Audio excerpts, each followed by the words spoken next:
তো বন্ধুরা, মিলিটারি ক্যাম্পে চাকরি পাচ্ছেন মাধ্যমিক পাশে। তো এটা একটা পরম গুরুত্ব বেরিয়ে এসছে। তো আমি আপনাদের শর্টকাটে বুঝিয়ে দেবো। তার আগে আমাদের চ্যানেলকে সাবস্ক্রাইব করে না থাকলে তো সাবস্ক্রাইব করে নিন। অনেক সিভিক ভলেন্টিয়ার ভাইদের জন্য অনেক আপডেট আসছে, তো আপনারা সাবস্ক্রাইব করে নিন। তো আজকে আলোচনা করবো মিনিস্ট্রি অফ দ্য ডিফেন্স এ বিভিন্ন পদে নিয়োগ। তো মিনিস্ট্রি অফ দ্য ডিফেন্স, তো এটা কি হলো? এটার কর্মস্থান জায়গাটা হলো আপনার ব্যাটালিয়ানে, আর্মি ব্যাটালিয়ানটা। তো আজকে আমরা একটু পড়ি এখানে কি লাগবে। Fireman, fire engineer, drive and industrial mazdoor. তো এখানে আমরা ভ্যাকেন্সিগুলি বলছি। ফায়ার ইঞ্জিনিয়ার ড্রাইভার 3টে ভ্যাকেন্সি আছে, ফায়ার মানে 9টি, আর ইন্ডাস্ট্রিয়াল মজদুর 4টে। তো এখানে টোটালি মিলিয়ে 16টি পদ আছে। স্যালারি ফায়ার ইঞ্জিনিয়ার ড্রাইভার 21,700, আর ফায়ার মানে 19,900, আর ইন্ডাস্ট্রিয়াল মজদুর 18,000 টাকা, মানে নিম্নতম 18,000 টাকার থেকে শুরু। অ্যাপ্লিকেশন আপনি অনলাইন থেকে করতে পারবেন, যেহেতু লিঙ্ক আমি সব দিয়ে দেবো রয়েছে। ওয়ার্ক প্লেস কি?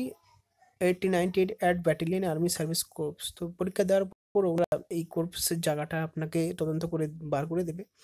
তো এখানে এডুকেশন কোয়ালিফিকেশন কী দরকার? ফায়ার ইঞ্জিন ড্রাইভের জন্য কোয়ালিফিকেশন দরকার 10th স্ট্যান্ডার্ড পাস, মানে নর্মাল পাস।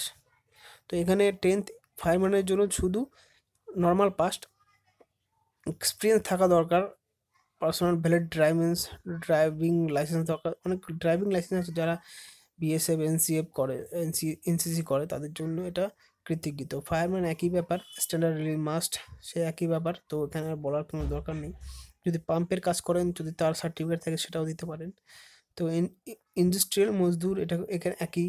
ইন্ডাস্ট্রিয়াল মজদুরে আপনাকে শুধু মাধ্যমিক পাস করলে হবে, কোনো সার্টিফিকেট, কোনো এক্সপিরিয়েন্সের কোনো কিছু দরকার নেই। তো এখানে বয়স আমরা ভালো দিয়েছি, 18 থেকে 25 বছরের মধ্যে প্রার্থীর বয়স হতে হবে, একটা নিম্নতম বয়স। তো এখানে 30-35টা আবেদন করতে পারবেন না। তো ফায়ার ইঞ্জিনিয়ার, এখানে সব হাইট হলো 156 cm, আর চেস্ট হলো 81 cm ফায়ার ইঞ্জিনিয়ারের জন্য, আর 85 cm ফুলিয়ে। তো ফায়ারম্যানও একই কেস, 165 সেন্টিমিটার, ঠিক আছে।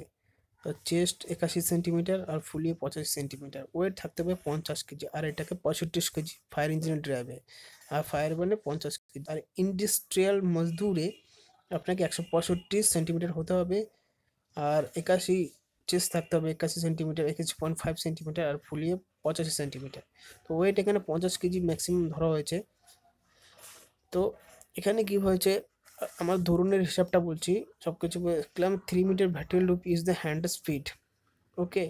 তো এখানে 183 মিটার 96 সেকেন্ডে দৌড়াতে হবে ফায়ার ইঞ্জিন ড্রাইভের জন্য, আর ফায়ারম্যানের হলো আপনাকে 183 মিটার দৌড়াতে হবে 96 সেকেন্ডের জন্য, একই, সেটাও একই।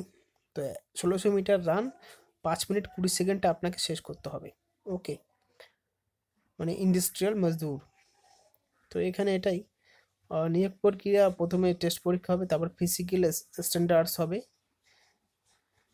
মেডিকেল হবে। গুরুত্বপূর্ণ তারিখ হলো 9 মার্চ থেকে শুরু হবে স্টার্টিং ডেট, আর শেষ হবে 30 দিন অ্যাপ্লাই করার দিন থাকবে ওখানে। এখানে জেনারেল, আর এখানে ভালো উত্তর দিয়েছি, জেনারেল আর SC STদের জন্য কোনো ফি নেওয়া হবে না।